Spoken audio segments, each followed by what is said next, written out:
At your latest weather. Okay, so we just heard from the crazy woman, Jillian Michaels, and now we want to say a quick hello to Tumi Oguntala, the latest contestant to have the scales, unfortunately, tip against her, the biggest loser. But she is no loser, my friend, other than the fact that you look fantastic because you have lost a tremendous amount of weight. Let's show a picture of where you started. What was your starting weight? 319? 319. And what are you at now, Tumi? 153. That is amazing. You lost a person. I did, and not a skinny person. No, that is amazing. And you postponed your wedding. I did.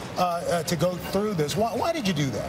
Because for me, I waited to have children because I didn't want to die early. And so if you're going to give your life to someone, you want the best life you can give. And this was my opportunity, and I took it. And there you are trying on your wedding gown. Oh, my gosh. Wedding gown. You look amazing. Did you ever think you would see a video like that? I never did. And now you're still losing. It looks like you're still losing at home. I am. I'm still running all the time. That's great. So you're up for the $100,000 at-home prize. You think you got a good shot at that? I already won the at-home prize in my mind, but anything else is gravy. That's good. What a great attitude. Tumi Oguntala, thank you so much. Hey, my wife and daughter, big fans. Oh, big fans. They watch every week. All right, don't forget, you can catch The Biggest Loser tonight at 8, 7 Central here on NBC. Matt? All right, Al, thanks very much. Now to our